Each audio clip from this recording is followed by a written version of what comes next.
नमस्कार मित्रों, मैं आपका कवि मित्र मोहन शास्त्री और आज हमारे साथ जो शख्सियत बैठी हैं doctor Pratibha Chauhan ma'am, associate professor Nehru college.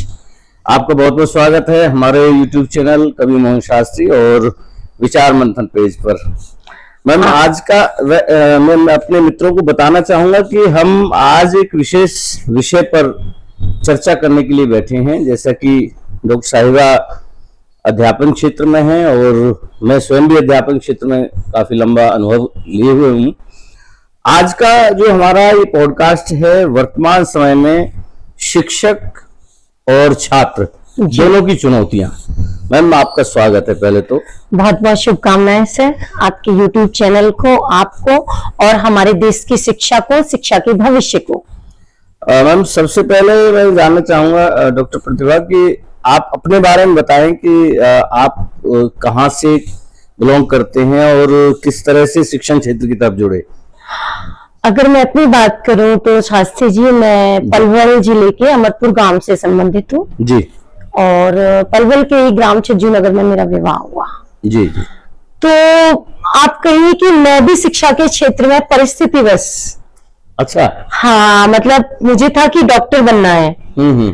लेकिन उस समय परिस्थितियां ऐसी थी कि थोड़े से मेडिकल कॉलेज होते थे, कोचिंग नहीं हुई। आज भी आप देख रहे हैं कि नीट के हालात क्या है। तो उसके बाद मैंने बीएससी में एडमिशन लिया जी। और जब बीएससी में एक सब्जेक्ट होता है, आपको ऑप्शन में हिंदी या संस्कृत पढ़ना होता है जी। तो इन दोनों जब मैं हिंदी पढ़ रही थी तो मेरा ध्यान कहीं था। तो हमारी जो हिंदी के प्रोफेसर थे, उन्होंने कहा आप इसकी व्याख्या कीजिए जी। तो मैंने उस टाइम खड़े होकर व्याख्या की, मैंने कर दी। उसके बाद क्लास में जितने स्टूडेंट्स थे, उन्होंने कहा कि तुमने मैम से भी अच्छी की जी जी। तो धीरे धीरे मुझे लगा कि मेरे अंदर हिंदी के गुण छुपे हुए हैं। मतलब एक जिसको कहते हैं ना नेचुरल विषय में रुचि, हाँ, प्रतिभा जो थी मेरी जी। तो जब बीएससी के बाद फिर मुझे लगा कि मुझे एमए हिंदी करनी चाहिए। अच्छा हाँ, तो एमए हिंदी में मैंने एमडी यूनिवर्सिटी में थर्ड टॉपर थी मैं। उसके बाद फिर मैंने पीएचडी में लिया, फिर मैंने पीएचडी की और फिर हरियाणा पहली बार एचपीएससी ने स्क्रीनिंग टेस्ट किया था। अच्छा, असिस्टेंट प्रोफेसर के लिए वो स्क्रीनिंग टेस्ट देने के बाद फिर मेरा चयन एचपीएससी के थ्रू असिस्टेंट प्रोफेसर। पहला कॉलेज मेरा तिगांव कॉलेज है। अच्छा हाँ जी, जीसी तिगांव जी।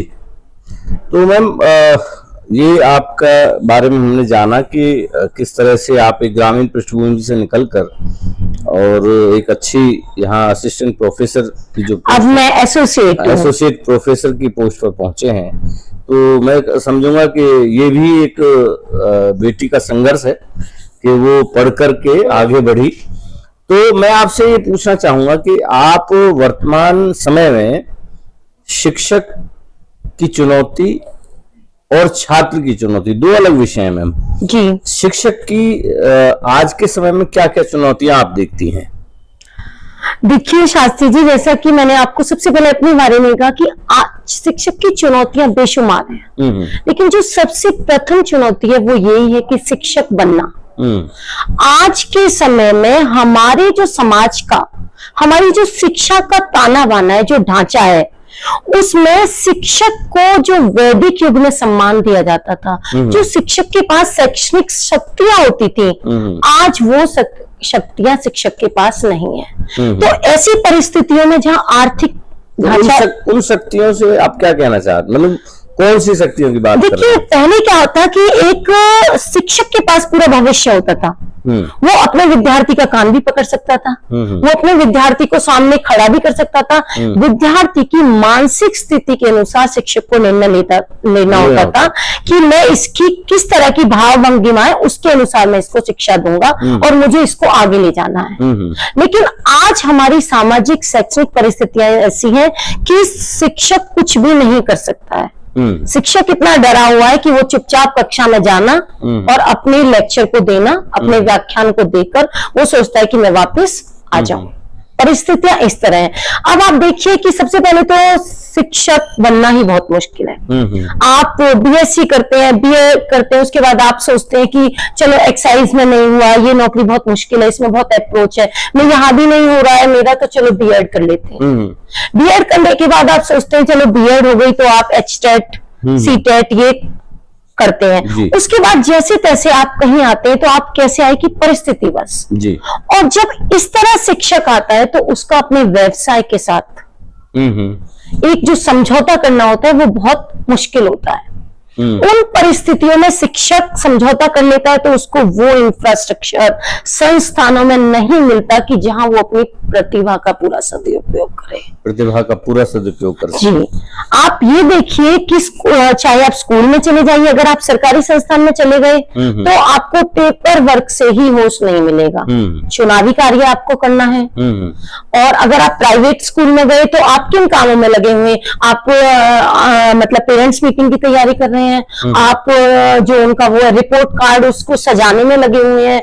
इस तरह के बहुत सारे पेपर काम है जो चाहे आप प्राइवेट कॉलेज में चले जाइए या सरकारी संस्थानों में, जिसके लोड के कारण टीचर अपनी प्रतिभा का जो पूरा आउटपुट है वो विद्यार्थियों को नहीं दे पाता है। हाँ जी, तो इसमें किसको दोषी माने हम?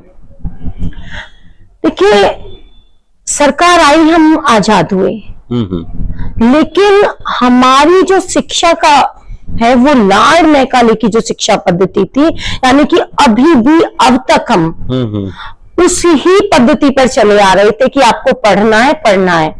जो रचनात्मक कौशल है, जो प्रतिभावान चीजें हैं, आप ये देखिए कि कितने स्कूलों में बच्चों को कवि बनाने के लिए या उनकी कोई मतलब नेचुरल प्रतिभा है उसको उजागर करने के लिए कितने प्रयास किए जाते हैं।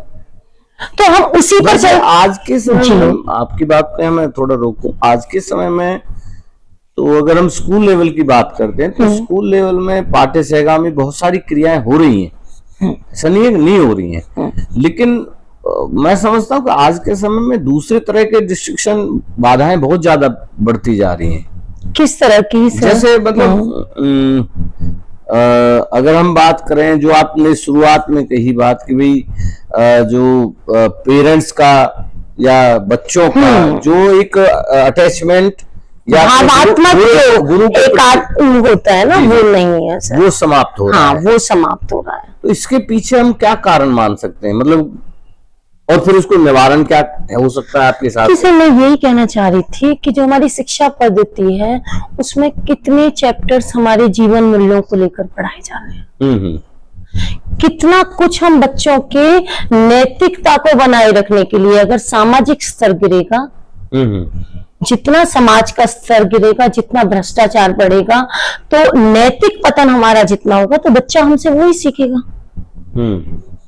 ऐसी परिस्थितियों में शिक्षक एक आदर्श कैसे रह पाएगा? मैंने कहा कि चोरी करना पाप है, बाहर जाके बच्चा देख रहा है कि सब कुछ चल रहा है।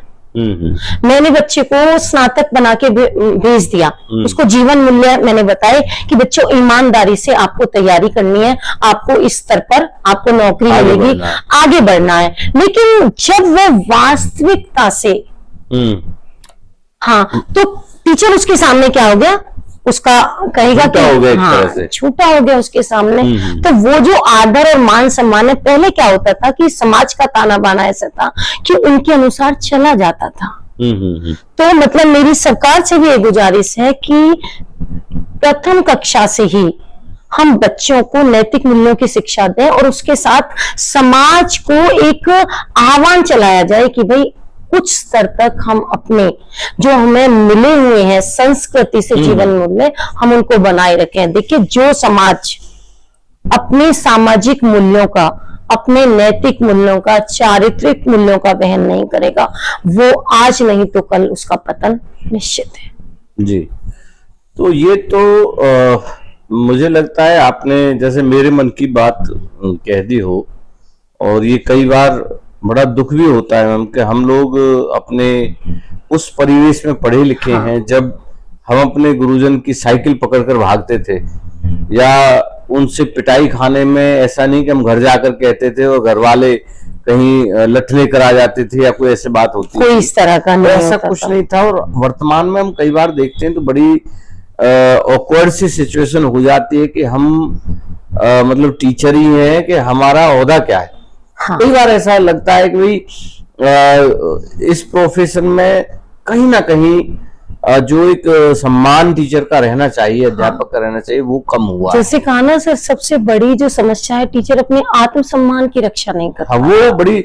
और पिछले दिनों जो कुछ घटनाएं आपको भी ध्यान में होंगी कि बच्चे द्वारा चाकू मार दिया गया। अभी रिसेंटली पिछले दिनों एक घटना। और जैसे मैं महाविद्यालय में हूँ तो उच्चतर शिक्षा के क्षेत्र में कितने प्रोफेसर्स को पीट देते हैं। हाँ, वो महाविद्यालय से बाहर निकल चिंता की बात है। तो ये तो एक टीचर की तरफ से हो गया। अब छात्रों के लिए क्या चुनौतियां हैं आप जो देखती हैं, या आप जो सजेस्ट करेंगी भाई छात्रों को ये चुनौतियां और इनसे ऐसे उभरना चाहिए? देखिए, छात्रों के लिए जो सबसे बड़ी चुनौती है ना, वो असमानता है सर। कैसे? सामाजिक स्तर पर जो असमानता है। देखिए, हम कक्षा में कहेंगे कि सभी समान है, संविधान सभी के लिए एक है, लेकिन आप ये देखिए कि राजनीतिक, प्रशासनिक और हर क्षेत्र पर हम लोग बटे हुए हैं। तो जो एक्चुअल में जो बच्चा पढ़ कुछ रहा है, हाँ, लेकिन आगे जाकर और उसका अनुभव कुछ और हो रहा है, वो तो देखिए उसका तालमेल कैसे बैठेगा। वो चीज देखिए एक्चुअल में क्या ना कि ये सब हम कह रहे हैं पूरा देश एक है और हमारी जो जनगणना है वो जातीय आधार पर हो रही है। हाँ, ठीक है, हमारे जो दाखिले हैं वो भी इसी आधार पर हो रहे हैं, नौकरियां भी। मतलब आप देखिए ना, कक्षाओं में, मतलब नौकरी की तो बात ही छोड़ दीजिए, रोजगार की तो बच्चा जो दाखिला ले रहा है वो भी हमारा इसी आधार पर हो रहा है कि कौन सी जनरल है, SC है, BC है। मतलब हम तो बटे हुए हैं। हम बच्चों को कैसे कहें कि सामाजिक रूप से हम बिल्कुल समान है। और आर्थिक असमानता, जो भेद बच्चा शुरू से लेकर चल रहा है। आप ये देखिए कि एक जो है गांव का स्कूल है, वहां पर लैब नहीं है। अगर लैब है तो उनमें बैठकर आपको प्रयोग कराने के लिए अध्यापक नहीं है।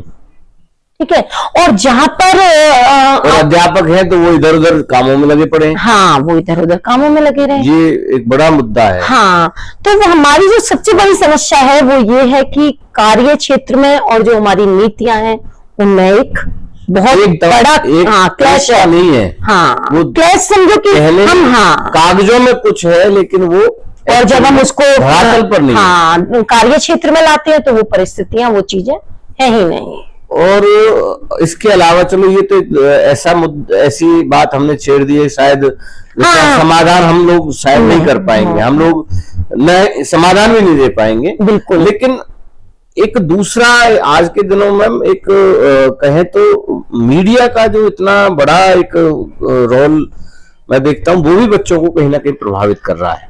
फोन वगैरह या सोशल मीडिया, हाँ, वही मैं कहना चाह रहा हूँ। देखिए, सोशल मीडिया बच्चों को तो कर रहा है, पूरी समाज को प्रभावित कर रहा है। मतलब आप ये देखिए कि जब से आर्टिफिशियल इंटेलिजेंस आया है तो हमने अगर एक स्क्रॉल करते हुए 1 मिनट के लिए भी हमारी नजर कहीं रुक गई है तो हमारे पास वो ही चीज बार बार आएगी, वो चीज आने लग जाती है। तो ऐसे में अगर बच्चे की उत्कंठा में, उत्सुकता में बच्चे की किसी गलत चीज पर नजर होगी तो वो चीज बच्चे को बार बार मिलेगी और बच्चा उसमें अभी एक रिसेंटली मैं घटना का जिक्र करना चाहूंगा जहां पर इमोशनल AI से बच्चा इमोशनल अटैच था और उससे बातें करता था। मतलब एक AI से तस्वीर कोई बनी हुई है, उससे बातें कर रहा है और वो आत्महत्या कर लेता है। जब उसके पेरेंट्स जो है इस पर जो कंपनी है फेसबुक वगैरह जो भी इनके हेड ऑफिस है वहां केस करते हैं और उनका दावा ये होता भी हमने तो इसको ऐसे डिजाइन किया है। तो कहीं ना कहीं इन चीजों पर भी मेरे ख्याल से थोड़ी रोक अंकुश लगना चाहिए। और सर मेरा मतलब सभी माँ बाप को संदेश है, उनमें मैं भी हूँ कि कई बार मैं रोज डिसाइड करती हूँ कि आज मैं अपने बच्चे को इतना समय दूंगी। हमें अपने बच्चों को, अपने विद्यार्थियों को भावात्मक रूप से मजबूत बनाना पड़ेगा। परिस्थितियां चाहे जैसी भी हो, देखो अगर बच्चा भावात्मक रूप से कमजोर है तो चाहे वो डॉक्टर है, IAS है, वो भी स्थितियों को उनका सामना नहीं कर पाएगा। चौहान मैम, मैं कई बार खुद बड़ा इस बात से दुखी होता हूँ कि जब हम नई प्रतिभाओं को फांसी लगाते हुए अखबारों में देखते हैं आत्मा का चोटती है, उनकी न्यूज कहीं सुनते हैं तो इतना दुख होता है कि इस बात का क्या कोई समाधान, मतलब आप क्या समाधान देना चाहेंगे? इस तरह की जो घटनाएं हो रही हैं बच्चों को एक तरह से क्या संदेश हम दे सकते हैं? कि सर मेरी मम्मी पढ़ी लिखी नहीं थी, अनपढ़ थी और आज वो नहीं है, तो देखिए जीवन का नाम ही समस्या है।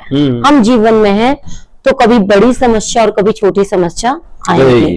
तो हमारी माँ ने यही समझाया था कि वक्त बदलता है, आप परिस्थितियों के सामने झुको मत, उनके मुकाबला करो, उनसे भागो मत। जीवन का नाम चुनौतियां हैं। आप एक रास्ता बंद होता है, दूसरा खुलता है। मानसिक रूप से मजबूत रहो। देखिए हमारी सबकी लाइफ में संघर्ष है, आपकी में अपनी तरह का संघर्ष है, मेरी जिंदगी में अपनी तरह का संघर्ष है।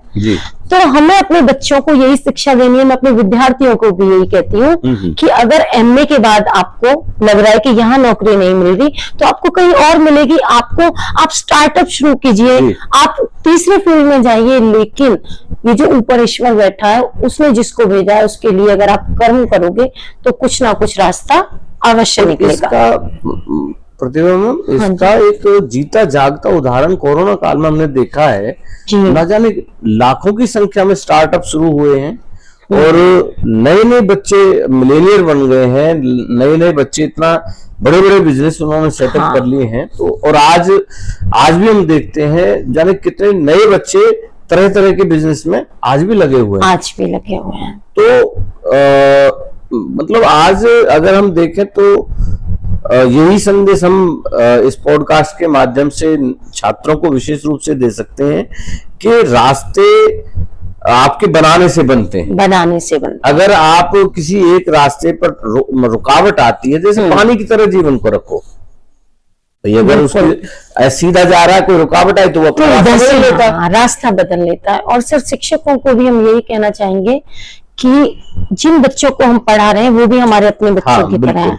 जिस तरह हम अपने बच्चों के लिए सपना देखते हैं कि इनका उज्जवल भविष्य हो, इनका कैरियर बने, ये अपनी जिंदगी में कामयाब हो, इसी तरह उन बच्चों को भी भावनात्मक तौर पर, प्रायोगिक तौर पर इस तरह की सलाह दें कि उनके जीवन का कोई ना कोई अच्छा रास्ता बने।